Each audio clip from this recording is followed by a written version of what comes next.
Hello, everybody, or Manahu. I hope I pronounced that right. My name's Dylan, and this is going to be my kind of like cooking video final project thing for American Indian Studies 120, Decolonizing the Diet.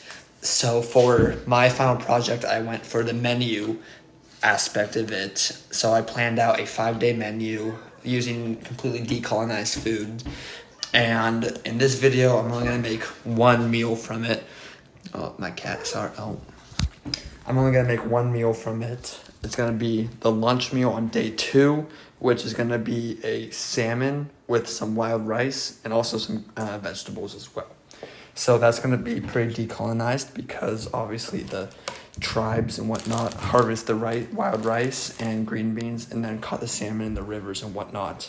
So without further ado, I'm going to show you guys the ingredients, how to make it, and then we'll get this done. All right, starting off, we're going to give the ingredients to show what we're working with. Main course, we got the salmon that been defrosting. We have some rice and then some green beans as well.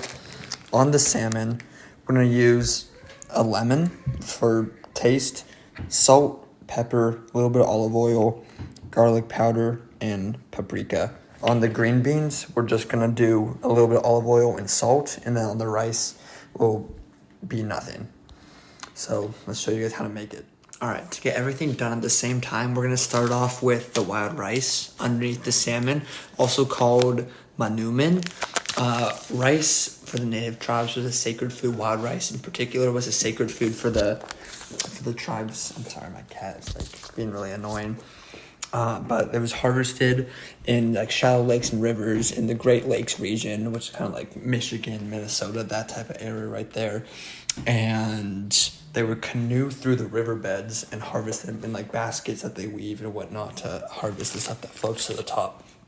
But it's going to take the longest to cook, so we're going to start with that one.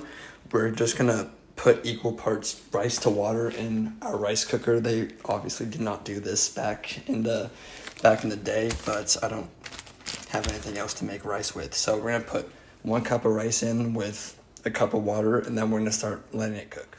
Okay, now that the rice is cooking over there, we're going to get on the thing that's going to take the second longest to cook on the recipe, which is going to be the green beans. Green beans or snap beans were harvested in a way that was similar to the Three Sisters method, being planting beans, corn, and squash all next to each other. The corn stalk allowing the beans to grow up them, and the squash leaves go on the ground to retain moisture in the soil, allowing it to fertilize and get a proper amount of nutrients so the crops can grow. Now to prepare the green beans, I just laid them out on a non-stick cooking oven safe sheet, and I'm going to drizzle the tops of them with a little bit of olive oil for taste, just like a little bit, and then also going to put just some regular sea salt on them as well to give them a little bit of seasoning, just so they taste pretty good. And that's going to be all for the green beans. I'm going to put them in the oven at 350 degrees for probably like 5 to 10 minutes. We'll start off with 5, we'll see where they are, and then we'll see if they go a little bit more or need a little bit less. So it'll be green beans going in the oven, and oh shoot, that is the wrong way. There we go. All right, green beans in the oven. We'll check back there in like 10 minutes. Now for the protein of our meal, we have a beautiful fillet of salmon right here. A salmon was a staple food in many tribes of American Indians throughout the country, but in particular the Pacific Northwest region of Native Americans relied heavily on salmon as a food source. The Tlingit, I think is how you pronounce it, and the Haida tribe relied heavily on salmon as a food source for them. Up in the Pacific Northwest, they used harpoons, fish wires, nets to catch it, and then they would grill it over the fire, and then they would eat it that way.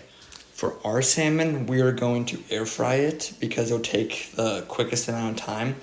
And for the seasoning on it, we're going to drizzle it with a little bit of olive oil just to get that nice, and then put that all around it right there.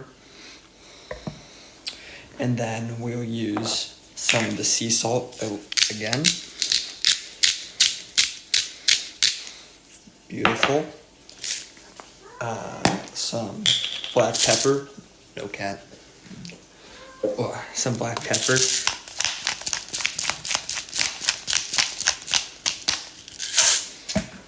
Some garlic powder.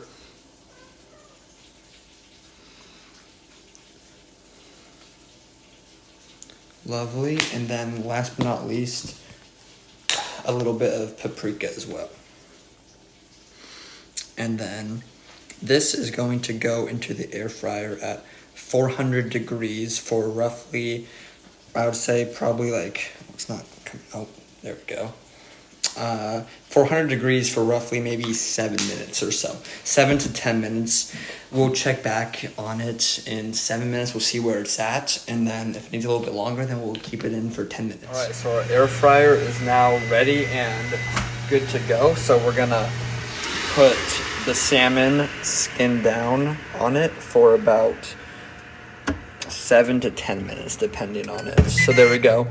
Now, like I said before, the Native American tribes, they did not use an air fryer. They used open fires mainly to cook it and eat it then and there. So the rice is finished. I'll put it on a plate to cool off a little bit. We're going to rest the salmon on top of it like that, and then have the green beans on the side right there. So rice is good. Green beans are about to be done. And then the salmon has about 5 minutes left on it, and then we'll be good. Green beans are good. Absolutely beautiful. That it really only took the green beans about 5 minutes, I'd say, not that long at all. And we're gonna plate those right now. Just plated the green beans. That's what we're looking like so far. Now we're just waiting for the salmon, which has about 1 minute left. We're gonna put it in the middle. It's gonna look absolutely beautiful. Hopefully it tastes as good as it looks. All right, the air fryer just finished. There we go. There's a look of it. I know you guys can't smell it through the phone, but it smells very good. We're gonna take this, put it right on top just like that. Oh yeah, that looks very, very good. We're gonna take it over here. We're gonna cut this lemon, pour a little bit of lemon on it, and then I'll give you guys a taste review as well.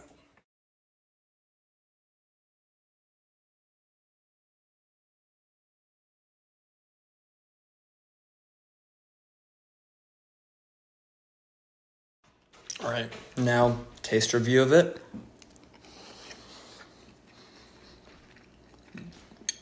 Yep, that's really good. Give it 10 out of 10. 10 out of 10 meal right here. Thank you guys very much for watching. Yeah, have a great rest of your day.